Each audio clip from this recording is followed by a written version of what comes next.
Good morning po sa inyo. Nako, eto ho, isa na namang patunay ko sa inyo na yung nilalabas ni Congressman Letiste na DPWH docs, yung Cabral file niya. Ito pong mga dokumentong ito, like what I said before, ay recycled, no, updated, recycled old files. Okay? Yang mga yan. So katulad na lamang po nito, ito bagong tuklas kanina na itong si Hagedorn ng dating gobernador ng Palawan, namatay po siya na bilang pinakahuling posisyon niya ay congressman ng 3rd District ng Palawan. Anak ng baka, naandun din po sa 2025. 2 billion ang allocation. Kala ko million lang yan, putek. Billion pala yan. May allocation po sa kanya. Nandun siya sa NEP. Diba? Sipin nyo yun, nasaksak pa sa NEP.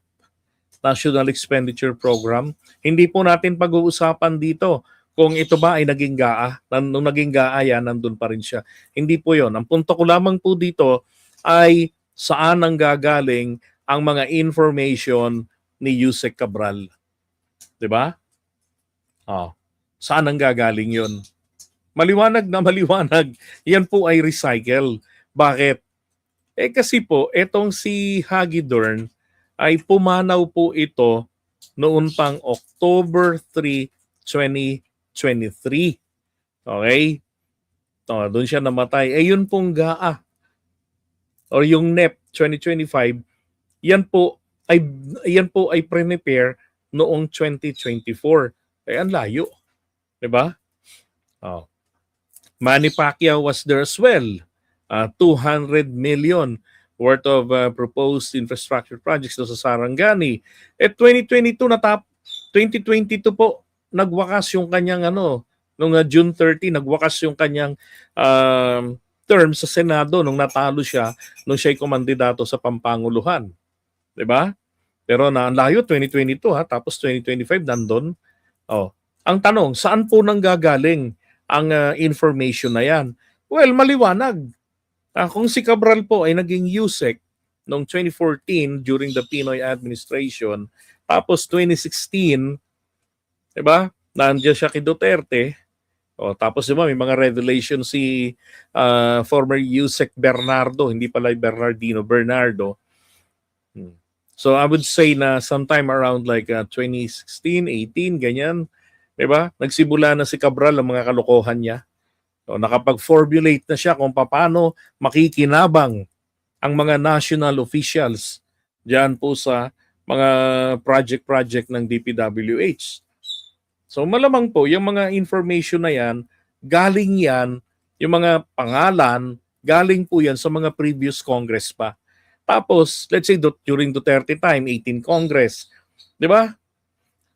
Kasi yung kay Manny Pacquiao na yan, galing po yan ng 18 Congress. Di Duterte time yan. 'Di ba? Tapos, ina-update lang po nila since Marcos time na ngayon, under na po ito ng 20th Congress. Na-prepare yung NEP para sa 2025 budget noong 2024 19th Congress. Diba? So old file na ina-update nila kung sino yung mga bagong opisyal na gusto ng insertion. 'Di ba nag-text message ang etong si Cabral o yung mga staff niya? And then ni-reveal yan ni Senator Ping Lacson during the Blue Ribbon Committee. 'Di ba? Sa hearing nila. Doon po galing yan. Uulitin ko, galing po yung mga information na yan, old file yan, na maaaring galing pa po sa prior to 2022. Yang info na yan. Possibly, kasing edad po ng 18th Congress. Okay? I-analyze nyo. Huwag yung masyadong panindigan na DDS kayo. I-analyze nyo yung maigi para hindi kayo napipintasan. Look at this one, Panotes. Kailan po namatay si Congresswoman Panotes ng 2nd District ng Camarines Norte? Namatay po siya April 29, 2022. Pero bakit naandun na naman ang pangalan niya sa 2025 NEP? Di ba? So ibig sabihin again, galing na naman po ng 18th Congress yung pangalan niya na hindi po inaalis sa roster. 'Di ba? Sa roster sa file ng ng DPWH. Ina-update lang nila kaya merong ES, 'di ba? May mga ganon. May mga cabinet officials daw, mga cabinet secretaries na nandoon nakapangalan. So, na may mga request din para mapasama sila sa preparation ng NEP.